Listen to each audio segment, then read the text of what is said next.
Olá a todos, hoje a gente vai falar desse tema aí da morte da Marisa Letícia. Eu tô fazendo com um certo atraso, né, um baita de um delay aqui, mas enfim, vou falar sobre isso. Levantando a bola que o Reinaldo Azevedo criticou em relação aos internautas. Então eu gostaria de falar a respeito desse assunto, e aí a gente vai elaborando melhor a ideia conforme a prescrição do próprio vídeo. Eu peguei um vídeo aqui do canal Verdade Política, que é um canal que eu gosto bastante também de assistir. E eles colocaram aqui o que foi repassado na Jovem Pan, no canal Pingo nos Is, onde o Reinaldo Azevedo fala. E do grampo, né, o famoso grampo da Marisa, em relação aí ao panelaço. Primeiro vamos assistir o grampo para falar do assunto. Só que antes de começar, eu sempre esqueço, cara, mas eu gostaria muito de agradecer ao pessoal que acompanha aqui o canal. E agradecer aí porque eu alcancei a marca de 10 mil inscritos finalmente. Então agradeço a todos que se inscreveram, que assistem os vídeos e que compartilham. Muito obrigado e espero que vocês continuem.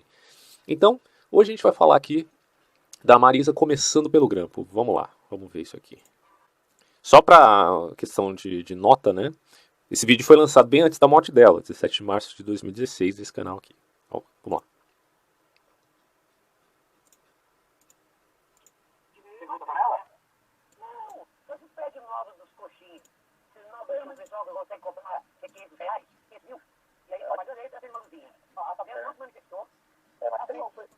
Alguma coisa, mas assim, foi cada vez diminuindo mais. Diminuiu muito. Só que eles prédios mais novos que as coxinhas, né? Então, aqui em São Bernardo, vocês não são nem daqui. Como um prédio um pouquinho mais barato aqui, porque não pode viver de ódio. Mulher, as pessoas estão se manifestando, elas têm um direito democrático, constitucional. Veja só, eu fiquei surpreso aqui com as palavras do Fábio Luiz, o famoso Lulinha, né? Dizendo que as pessoas estão se manifestando, ou estavam naquela época, e elas têm um direito democrático constitucional. Vamos continuar vendo aqui. Bater panela, deixa ela. E daí, quer botar ela no cu. E depois ela vai dar. Opa, aqui ó, vamos lá, volta. Devia enfinar essas panelas no cu. Essas são as palavras da Marisa Letícia. O que redundou, né, diante da sua trágica doença, que ela já tinha, digamos assim, um diagnóstico já há 10 anos, e enfim, ocorreu aí a morte dela por ocasião disso. Então, vamos continuar vendo aqui.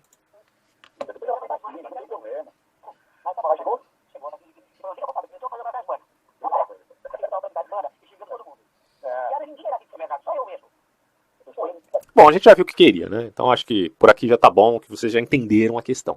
Mas o que eu quero salientar é o que está acontecendo na direita em via das patifarias extremas que ocorreram no decorrer de todo esse processo onde o PT governou o país até culminar ali no impeachment da Dilma. Quanta revolta isso gerou no povo, ao ponto deles agora estarem manifestando isso de uma maneira assim muito exagerada. Tem uns comentários aqui, vamos ver. Ó. Essa mulher é a esposa de um presidente do Brasil? Esperava a formalidade até quando ela xingasse. Tal. Ameno.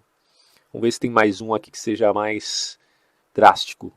O inferno está perdido, agora só falta os 9 dedos e sua turminha de besta e tal. Bom, aí o pessoal comentando... Não desejo mal, apenas que Satã a receba nos mais atormentados e angustiantes rincões dos quintos dos infernos. Seu Madruga aqui. Lula é um falso. Marisa fala pro Prof. Fidel Castro que eu mandei ele e era merda. Marisa deixou esta linda mensagem para nós, nunca esqueçam disso. Vai enfiar a panela no cu do capeta agora, não sei o que. Bom, gente, vocês percebem que existe um ardor aqui, né, por parte de quem, obviamente, é contra o ideal petista. E eu sempre deixei claro aqui nesse canal que eu sou totalmente contra esse ideal petista. E tomara a Deus que esse partido se enfraqueça cada vez mais. Porque eu não acho que PT e PSDB representem qualquer tipo de oposição legítima nesse país. Tudo é muito mascarado, né, em relação a esses dois partidos. Mas ainda se vê, tá, por parte do PSDB, algumas posturas que a gente consegue balizar como menos agressivas que o PT. Mas não deixa de ser também um partido que tem aí ideais muito suspeitos, muito duvidosos, que tem que ser sempre colocado sobre a parede. Não um paredão, pelo amor de Deus. Eu estou dizendo assim, você tem que pressionar politicamente esses caras para não deixar que eles dominem, né? Como ocorre aqui no São Paulo, o PSDB está há quase 20 anos aí, e por mais que eu goste do Dória, por enquanto estou gostando dele, pelo que ele está fazendo aqui em São Paulo, mas a gente tem sempre que ficar de olho, porque não dá para confiar em partido político, isso é ridículo. Até porque o PSDB, como eu já fiz alguns vídeos aqui, falei da relação do Fernando Henrique Cardoso com o fabianismo, com a perspectiva de uma esquerda centro, mas que pode se tornar radicalizada porque a ideia a longo prazo é radical, embora a curto prazo seja moderada, tá ok? Então isso tudo tem que ser muito bem verificado. Não sou defensor e nem eleitor do PSDB. Agora, o PT, como todos nós já sabemos, tem uma prescrição muito mais radicalizada no sentido de não ter papas na língua, embora eles também usem de certas maquiagens, porque o povo não é besta, e se eles forem radicais demais, eles vão perder eleitores. Então o Lula deu uma grande amenizada quando ele se tornou candidato à presidência e conseguiu ganhar, enfim, depois de muita insistência, depois de bons marqueteiros ali fazendo suas propagandas políticas, ele conseguiu se eleger. Agora, a questão que eu quero colocar aqui é a seguinte: infelizmente, cara, tem pessoas que perderam o senso de proporções éticas, que a gente chamaria aí de ética de guerra, tá? Porque sim, até mesmo numa guerra deve existir ética. Isso aí é para quem estuda melhor o assunto. Eu tenho aqui, inclusive, um vídeo do Reinaldo pra gente comentar. Vamos ver aqui. Tanto agora, quando Fernando Henrique visita o... Vamos acelerar, senão... Quando Lula visitou Fernando Henrique por ocasião da morte da Ruth Cardoso, é uma prova, é uma manifestação de civilidade política mais do que necessária. E aí eu realmente quero, mais uma vez, lamentar de maneira profunda, a quantidade de bobagens, a quantidade de coisas asquerosas publicadas esses dias nas redes sociais. Eu realmente fico impressionado, eu fico muito impressionado. Que gente normal, que toca o seu dia a dia, que pode ser até bacana no convívio, quando vai pra porra do computador, entra no Facebook, entra no Twitter, sabe o quê? Vira um ogro, vira um monstro, vira um assassino em massa, vira um delinquente. Estimuladas essas pessoas por outros delinquentes que estão nas redes sociais. Alguns que até se querem pensadores, outros que se querem jornalistas. Com que autoridade cansei de ler coisa de vagabundo, pondo em dúvida a gravidade da situação da Marisa. Escuta aqui, eu criei o intermediário. Sim, isso é verdade, cara. Não tem como você negar o que ele tá falando aqui. Esse vídeo foi muito negativado, eu ouvi aqui o pessoal criticando em massa, né? O camarada, inclusive eu comentei aqui, depois eu vou ler o meu comentário. Mas o que você percebe aqui é que existem cristãos sarracenos, né? Permitam-me a liberdade aqui do termo sarraceno, como uma espécie de analogia, que estão fazendo balbúrdias conspiratórias que não tem nada a ver com a proposta real da direita, cara. Então, assim, eu quero fazer uma diferença muito grande aqui e dizer que eu, particularmente aqui no meu canal, não tenho nada a ver com esse pessoal.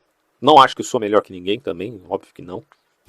Agora, a questão é a seguinte: você não pode se deixar levar por esse tipo de gente que se diz, né, os revoltosos em nome de Javé, propondo coisas que estão totalmente longe daquilo que é identificável na própria Bíblia, né?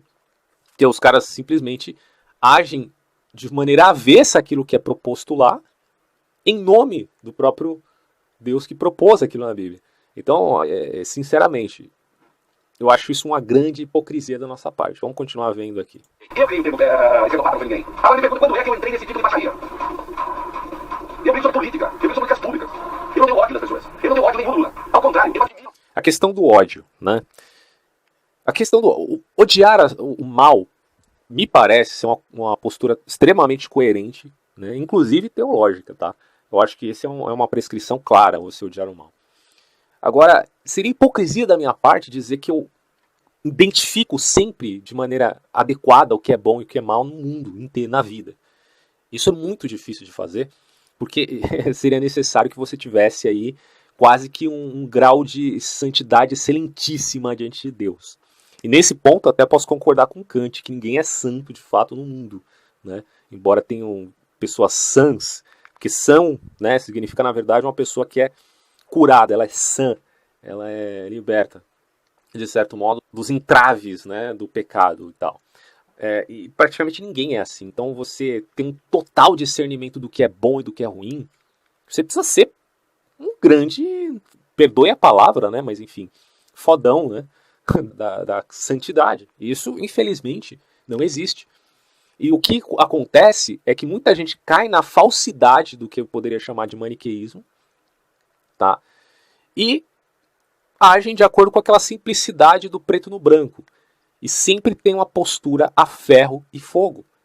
E essa postura a ferro e fogo só denota o seu fundamentalismo e o seu radicalismo em relação aos acontecimentos contingenciais, que ele parte de regras gerais e não de acordo com a ocasião do fenômeno que está acontecendo. Essas pessoas não querem, o que eu quero dizer é que essas pessoas não querem discernir o que está acontecendo de fato. Elas querem encaixar os acontecimentos na sua teoria. E o que eu chamo esse tipo de coisa? Simplesmente de uma falsificação da realidade.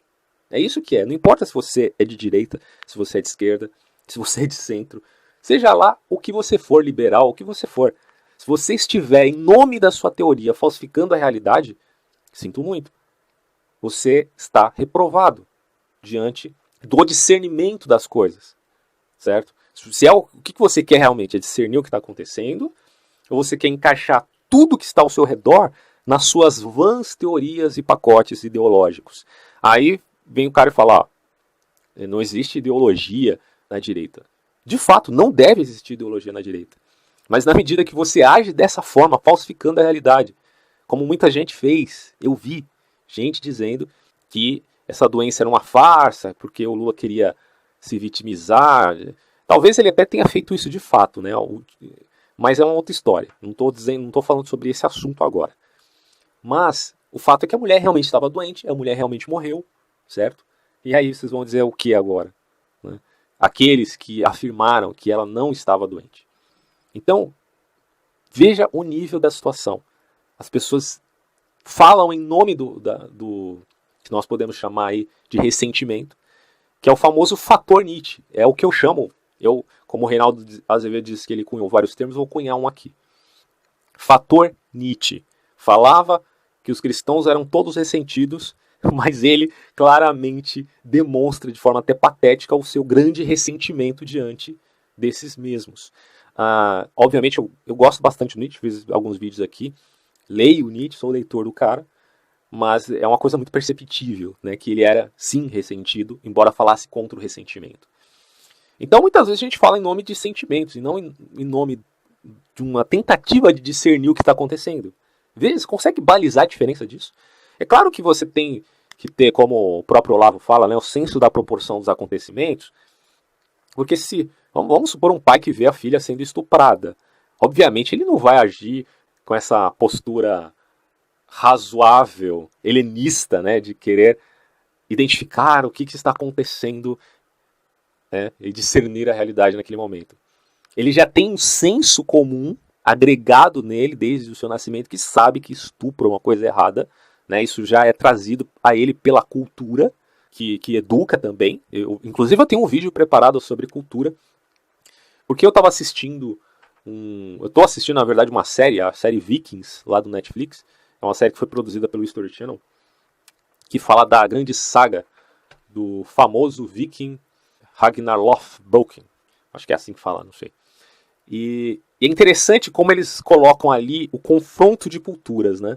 Você tem uma cultura totalmente barbarizada, de um lado, que são os nórdicos, lá da Escandinávia, e por outro lado você tem uma cultura que já foi estruturada e liberta, de certo modo, daquela barbárie da antiguidade. Não que não exista a barbárie, veja bem, mas que eles já estão educados, porque a cultura no mundo ocidental é mais naquele período ali, né, entre o século VIII e IX, acredito, é mais balizada, mais bem estruturada. Então, por um lado, você tem os cristãos da Inglaterra, da França, da Europa em si, e do outro lado você tem os vikings. E você tem os bárbaros de um lado, que defendem a sua cultura a ferro e fogo, e acham que eles estão certos em ir pilhar, saquear, matar, em nome dos seus deuses. Então, é impossível que essas pessoas dialoguem de maneira sensata e correta. E às vezes eu vou preparar um vídeo para tentar discernir um pouco desse aspecto sociológico aí, mas vai ficar um pouco mais para frente.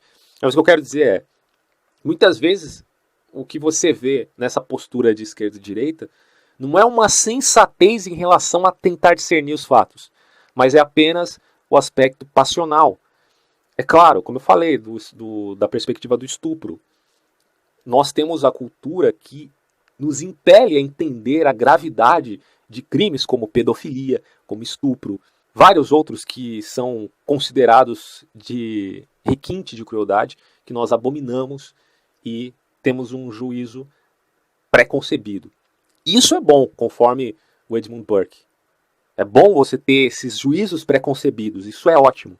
Agora, na medida que você tem questões ambíguas e que você age de uma maneira com certezas absolutas que são para muitos duvidosas, e você universaliza aquilo, como eu fiz um vídeo a respeito da lógica, que nem sempre a lógica se justifica diante da realidade, porque até numa ficção, veja, você precisa ter uma lógica. Mas não significa que a ficção, por mais que tenha lógica intrínseca na história, ela seja extrínseca à realidade, certo? Infelizmente tem gente que não percebe uma coisa tão óbvia como essa. Então, sim, você não vai se abster dos seus sentimentos, das suas paixões diante da vida, quando você identifica a injustiça. Só que você também tem que tomar nota daquilo que está descrito na própria Bíblia, que a justiça do homem é trapo de imundícia, e que a justiça do homem não é a justiça de Deus, de certo modo. É uma coisa difícil da gente engolir, né? Mas o que muitas vezes a gente pensa que é justiça, não é. Então, tem que tomar muito cuidado, cara. Muito cuidado para não ser um sarraceno, porque esse tipo de semente, por mais que represente uma revolta e tal, pode se transformar em algo ruim no futuro, tá? Vamos continuar vendo aqui. Lula, vindo de onde ele veio, chegando onde chegou. Eu discordo do Lula, velho. Eu acho que as escolhas econômicas são erradas. Estavam desde sempre. Mas não tenho ódio, pessoal. Põe em dúvida a situação da mulher por quê? Ele é mesmo... Eu também não tenho ódio do Lula. Eu tenho ódio do que ele fez, né? E obviamente, isso é um erro. É claro que muita gente vai dizer, né? Não tem como você separar o que o cara fez do que ele é. Porque o que ele faz o torna o que ele é, de certo modo. De certo modo, isso parece proceder, né, diante da realidade. Mas eu não, sinceramente, eu não sinto ódio do cara. Mas eu sei que ele está errado e eu sei que ele prejudicou muitas pessoas. Eu consigo identificar isso diante dos fatos, porque você tem provas, você tem documentos, você tem uma infinidade de coisas que você pode juntar e formular uma síntese e um julgamento diante dessas questões. Agora, é aquilo, né? Você, mesmo tendo esses dados, não tem total acesso ao contexto do cara para dizer que ele é um diabo, para trazer à tona aquele senso radical do maniqueísmo, onde pessoas são colocadas como sendo sempre muito más e outras muito boas. E isso não é real.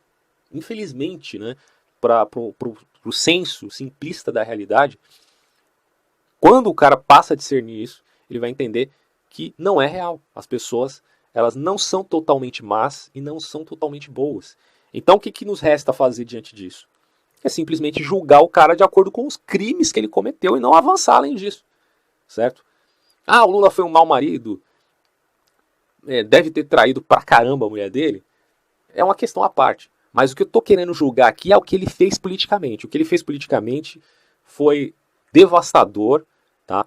Para a América Latina, não digo nem só para o Brasil, eu digo para a América Latina, a influência dele é pérfida, os amigos dele são pérfidos, ele apoiou a ditadura cubana, e isso é algo praticamente imperdoável, tá? Em termos políticos. Agora, eu não preciso ir além disso e dizer que o cara é o próprio Satanás, que ele é o próprio diabo. Ele está, assim como eu e como você, dentro daquilo que é dito na própria Bíblia, quando se refere ao homem. Né? O homem é um ser inconstante. Por mais que ele possa ser muito mal, ainda pode ser que ele tenha um lado bom. Porque ele não é a personificação zoroastrista do mal. Né? O mal está encarnado neste homem. Tal. Tem pessoa que até, né, vamos combinar, cara. Tem pessoa que consegue ter bastante sucesso nesse sentido. Né? Inclusive o Lula está caminhando para isso. Mas ele ainda é uma pessoa que tem as suas ambiguidades. Como o próprio Lulinha aqui, né? Você vê o cara falando aqui, que eu também acho que esse senhor chamado Fábio Luiz é um cara que está envolvido com muitas corrupções, mas ele mesmo diz que aceita as manifestações constitucionais, tá? Vamos ver se eu acho aqui o trecho. Em relação... Aqui, ó, as pessoas estão manifestando, elas têm o direito democrático constitucional. Isso que está falando é o Lulinha, cara. Então, não tem como você negar a ambiguidade que existe nas pessoas. Essa senhora é um ser ambíguo. Era. Assim como eu e você. E ela estava do lado do esposo dela. Você imagina. A mulher foi criada dentro desse contexto sindical, defendia, né, de maneira assídua, né, essas ideias, digamos assim, revolucionárias dos direitos trabalhistas. Era uma pessoa que não tinha uma educação refinada, né? Até porque o marido dela não gosta muito de ler, nem de escrever, se é que ele sabe escrever. Piadas à parte, nós entendemos o quê? Que eles fazem parte de uma espécie de contracultura, que nada mais é do que uma consciência tribal. Eu tenho muito a falar sobre esse assunto de consciência tribal em outro vídeo que eu estou preparando, onde eu vou falar da consciência. Que muita gente diz, por exemplo, que o Estado Islâmico, que aqueles caras que constituem o Estado Islâmico, eles são pessoas que são do diabo, que são pecadores terríveis e tal. Mas é muito o contrário disso. Eles têm uma consciência, só que é uma consciência tribal que faz com que eles ajam de acordo com aquilo e que os impedem de sentir culpa, de degolar pessoas, porque eles acham que estão fazendo isso em nome de Allah. Por isso mesmo eles gritam Allah Akbar quando cortam a cabeça dos seus supostos inimigos. Esse raciocínio, essa lógica também pode ser colocada aqui a pessoas como essas, que têm uma postura muito mais voltada à esquerda, né, de maneira até radical, e que acreditam que o melhor para a América Latina, eu não digo só o Brasil, é as ideias vinculadas aí ao comunismo. Não que o Lula ou a Marisa sejam de fato comunistas, né? Muito longe disso. Mas eles defendem projetos de poder que a longo prazo se tornariam supostamente, né, na ideia utópica deles, comunista. Mas isso não é para agora. Eles acreditam, na verdade, num comunismo intermediário, num socialismo, não no comunismo em si. Isso aí também dá muito pano para manga, né, para saber qual que é a proposta ideológica do Lula. O Lula é o cara que não é estudado, como a gente já falou. Então ele tem uma postura ideológica totalmente passional, pelo que se percebe, e não racional, como era os cuidadosos escritos do Karl Marx e tantos outros aí teóricos. Tá? Ele é um ativista, ele não é um pensador. E a Marisa Letícia, obviamente, também não era nenhuma pensadora, era um ativista. Então quando ela fala essa coisa de enfiar a panela no cu, porra, cara, o que você esperaria da esposa do Lula? Né? Que ela estivesse contra ele, se ela estivesse contra ele, ela teria se separado dele, óbvio. Né? E para essa gente, eu digo, para todos nós, é muito difícil admitir o erro. Então, óbvio que eles tinham essa dificuldade também. Vamos continuar vendo aqui para terminar. Você tem, babaca. Ah, papai, que tem? Vamos tocar de cima, opa. Deixa de ser burro, deixa de ser burra. Deixa de ser negômino, deixa de ser negômina. Mãe, coloque tudo no trabalho de médicos sérios. Eu, em particular, e aí sim, um dos médicos, segundo a dona Marisa, foi um dos médicos que me meu sério. As pessoas não sabem como essas coisas são, as dificuldades que se fazem, os detalhes que tem, os riscos que se correm. Calem essa boca maldita. Vão se informar. Procurem veículos de comunicação que tenham marcas bem conhecidas. Que têm compromisso com aquilo que dizem. Que não estão aí ganhando dinheiro para ir lamear a honra alheia, para especular, sei lá o quê. É um nojo. Não há atitude decente, nenhuma alternativa diante daquele que sofre. A única atitude decente é compaixão. Não tem outra. Eu acho que ele não está errado nisso. Desculpa, cara. Tem muita gente que fala que não pode ter condolências, né? E novamente eu volto, né, à questão do cristão sarraceno. E aí eu venho aqui ao meu comentário que eu escrevi o seguinte, ó. Como vocês cristãos sarracenos têm a cara de pau de falar de Cristo e depois chamar a mulher de puta e vaca? Não era para bem dizer aqueles que maldizem? Né? Não é o que está descrito lá na Bíblia? Vocês não estão se dizendo cristão? Aí eu coloquei, esses caras não sabem que até numa guerra deve existir ética. Discordo do Azevedo de dizer, porque ele depois vai dizer, né, que ele sozinho, né, desmontou o PT e tal. Depois vocês podem ver isso. Mas eu acho certo levantar essa bola contra a urubuzada da internet. Eu nem consigo ler o que eu escrevi. Urubuzada, né? Cara, desde quando você decidiu fazer o papel de um urubu comedor de carniça? Para que ser um urubu comedor de carniça? Será que esse papel é realmente seu? Vou usar aqui de uma dialética socrática. Esse é o seu papel? Ser um urubu da internet? Para quê? Você deveria sim procurar discernir aquilo que está acontecendo. É isso que importa. É isso que importa. entender, discernir o que está acontecendo. E não se tornar um indivíduo faccioso, partidário. Você pode procurar ser... Eu acho que há uma importância também, é bom deixar claro, que há uma importância em você se colocar numa posição, defender uma ideia, como eu coloco aqui. Talvez você esteja assistindo esse vídeo e não conheça minhas ideias, e não conheça esse canal. Mas eu me coloco como uma pessoa de direita e tomo uma postura que não é uma postura do isentão. Eu não me isento nessa perspectiva. Eu acho que sim, você tem que tomar uma postura política e tem que ter ideias relativas a isso. E por isso eu me considero um conservador. Sim. Agora, daí a agir de uma maneira totalmente avessa à realidade, aí já é outra história. Eu sou cético com o comportamento humano. É isso que as pessoas infelizmente não entendem, né? Você tem que ser cético não só em relação ao comportamento dos outros, mas em relação ao seu próprio comportamento. Porque senão você, uma hora, vai achar que você é o dono da verdade. E aí começam os grandes problemas, porque você vai incitar coisas ruins para as outras pessoas. E eu falo isso aqui tendo pouquíssima audiência. Quem dirá aqueles que têm uma grande audiência e ficam incitando ódio como se ele conseguisse discernir efetivamente o que é bom e o que é mal. E eles não conseguem discernir. Então, meus caros amigos, sejam céticos diante da postura de outras pessoas. Tenham uma postura crítica. Mas isso não isenta também de você tomar posição. Essa é a minha forma de ver as coisas, tá? Vamos ver. Goste você ou não do outro. Aliás, para as almas verdadeiramente complexas, inteligentes, que merecem a caracterização de humanas. Quando um adversário, um inimigo, está passando por uma coisa muito difícil, pode se sofrer ainda mais. Essa questão eu achei bem interessante ter falado, né? De você ter uma alma complexa, no sentido de cuidado quando você tenta levar as coisas muito a ferro e a fogo. Sim, existe a questão da proporção. Aí eu já concordo mais com o Olavo, quando ele fala. Existe a questão da proporção. Se você está vendo sua filha estuprada, você não tem que ficar com essa coisa de não posso levar a ferro e fogo. Não, aí é ferro e fogo mesmo. Aí sim é a ferro e fogo, aí sim é intolerância contra o bandido, porque, pelo amor de Deus, a situação exige que você tome uma postura à la Edmund Burke, quando ele fala das questões preconcebidas, dos preconceitos, no sentido de preconcepção daquilo que é bom ou ruim, para que você tome uma decisão automática. Porque se você ficar, sentar numa pedra, igual um filósofo, e ficar refletindo se você deve ou não, parar o bandido que está estuprando a sua filha, puta que pariu, aí você realmente caiu num outro extremo maléfico, terrível. Você tem que tomar, naquele momento, uma atitude. E para o Edmund Burke, a atitude tem que ser rápida. E por isso que é bom que você tenha uma cultura, tá, que te favoreça em relação a te dar o senso moral para agir. Agora, no momento que você usa isso, tá, em circunstâncias que são mais complexas, que exigem mais reflexão, mais pensamento, aí você se torna um grande radical. E aí você erra no seu juízo, porque você não está procurando discernir o acontecimento como ele realmente é. Esse que é a grande questão, é o pulo do gato do filósofo. Se você não quer discernir, você não tem que dar opinião. Você não é um pensador, você é um ativista. Você é um militante. Então, que bosta que você quer fazer para a sociedade? Ser mais um urubu? É isso que você quer?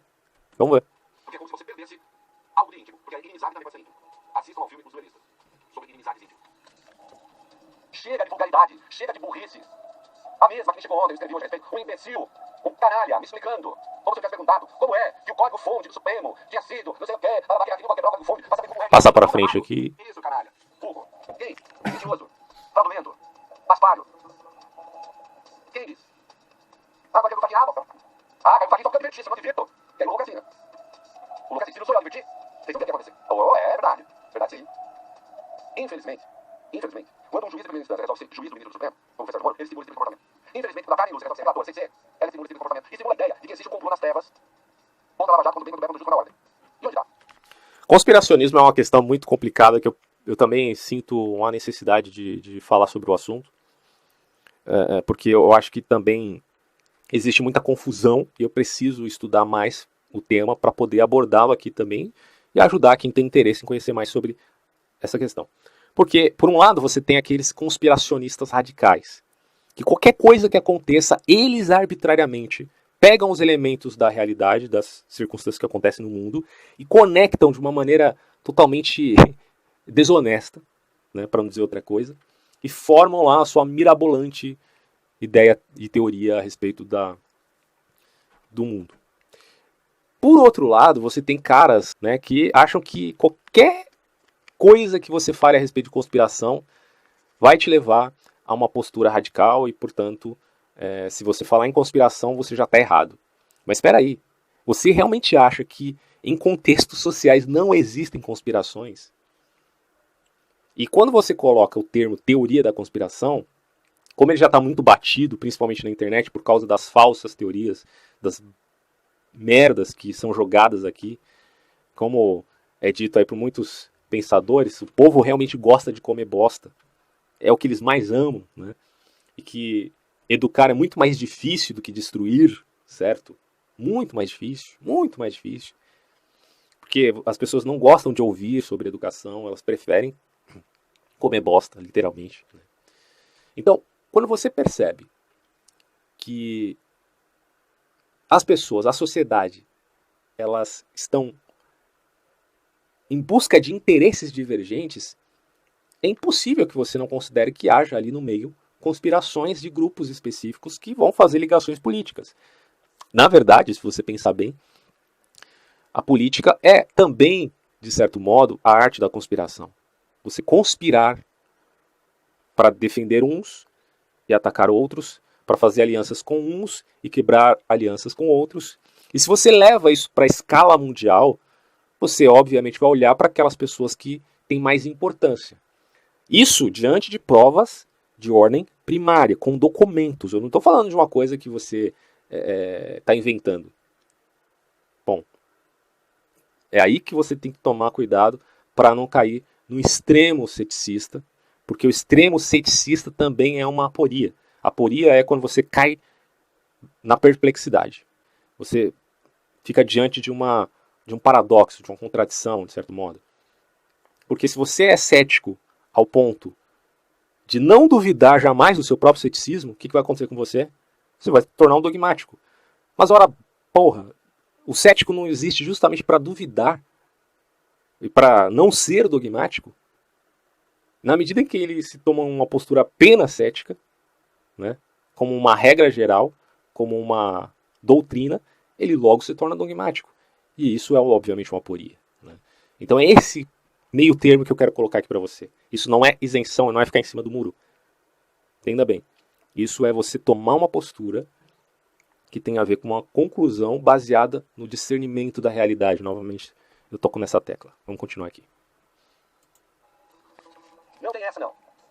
Se você é incapaz de sentir empatia diante de alguém que sofre, e se a sua primeira aproximação de uma questão como essa for critério... Empatia com alguém que sofre, independente de quem seja. Concordo com isso.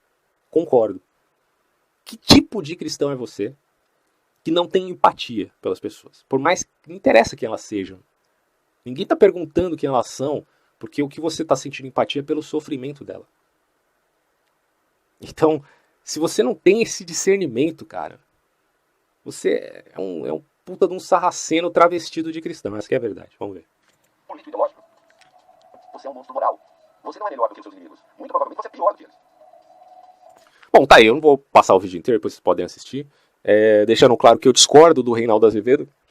Quando ele fala que foi o primeiro cara, depois vocês vão ver o vídeo inteiro aí, que ele fala que foi o primeiro cara a desmontar o PT e não sei o que, que tá documentado e tal. Mas dizer que ele foi o único, eu acho que é muita ousadia, digamos assim, da parte dele. Nesse ponto eu discordo. Agora, ele levantar essa bola para minimizar essa tal ousadia das pessoas ressentidas, que não querem discernir o que está acontecendo, mas que querem só vomitar aquilo que eles sentem, eu acho que é bom ele colocar isso, é bom restringir, porque discursos de ódio, eles muitas vezes vêm travestidos de discursos justiceiros. E cara, o que é justiça? Né? Voltem-se a Platão e perguntem a si mesmos o que é justiça. O que é justiça? Se você conseguir responder isso, talvez aí sim você possa realmente dar opiniões tão ousadas assim.